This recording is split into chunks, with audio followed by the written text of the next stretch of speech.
So what's up mga ka-action, mga kakamping, no? Muli naman po tayo nagbabalik sa ating panibagong video, panibagong reaction mga ka-action, mga kakamping.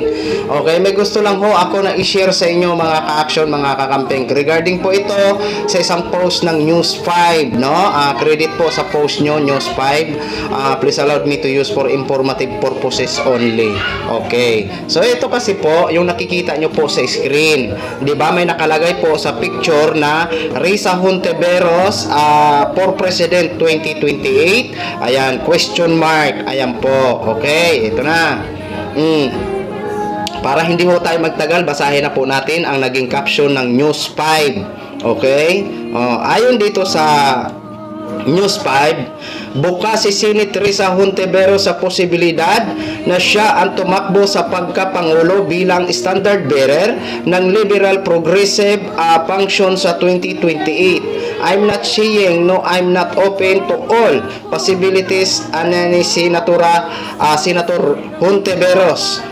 Yun yung hinihingi ko rin sa lahat ng mga kasama sa oposisyon or independent bloc na maging bukas kami sa lahat ng possibilities at sa isa't isa. Isaalang-alang sa oposisyon at alang-alang sa ating mga kababayan.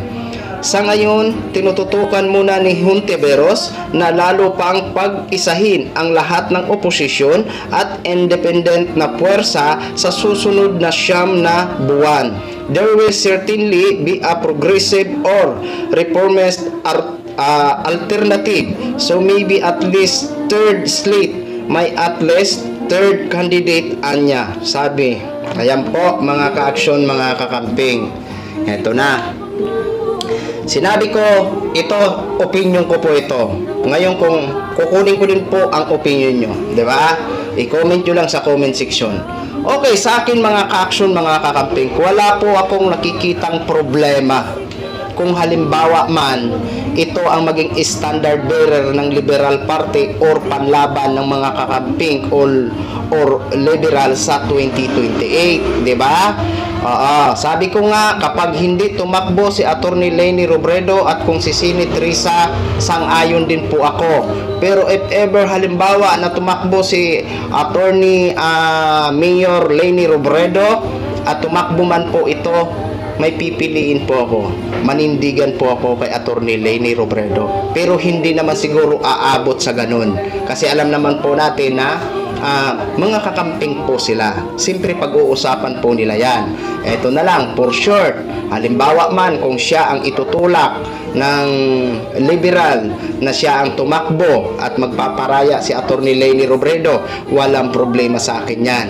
Dahil alam ko naman na matapang po ito si Senadora Risa Hontiveros pagdating sa katotohanan. Alam po ng maraming Pilipino, maraming kakamping, maraming loyalista kung gaano po ito katapang si Senadora Risa pagdating sa katotohanan. 'Di ba? Kaya wala po akong nakikitang problema kung siya man ang magiging standard bearer na panlaban natin sa 2028 presidential election if ever na siya. 'Di ba? Kasi kung halimbawa na pag-usapan nila, siyempre mag-uusap po yan mga ka-aksyon, no? At kung siya ang napupusuan, siya, wala tayong problema. Kung hindi todo, suportahan natin. Kaya, ito pa lang, habang malayo pang presidential election, ano na tayo? Maghanda na tayo. Kumbaga, maghanda na tayo sa mga posibilidad na mga pwedeng paninira ng ating mga kababayan dito kay Senadora Risa at kay former Vice President Leni Robredo na ngayon mayor na po siya ng Naga. Kumbaga bantayan ho natin ang ilan sa ating mga kababayan na maninira, 'di ba? Kasi ito na po bukas siya. Okay, bukas siya. Alam naman po natin kung ano naman ang ibabala naman ng mga kalaban ng mga kaibigan natin sa kabila. Kung ano-ano naman ang mga issue. Kaya nga ho, sabi natin, maghanda tayo sa posibilidad na mga pwedeng paninira naman laban sa kanila dito sa dalawa na ito. Kasi wala pa naman tayong nakukuha ng panig kay former mayor kay former Vice President Leni Robredo na ngayon mayor na po.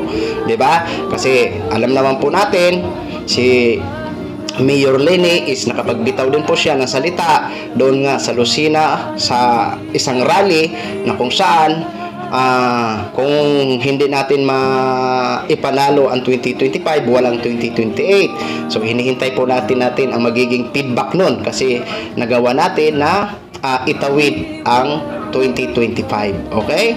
So yun lang po mga ka-action. Kayo po ba, mga loyalista, mga kakamping, anong sinyo dito?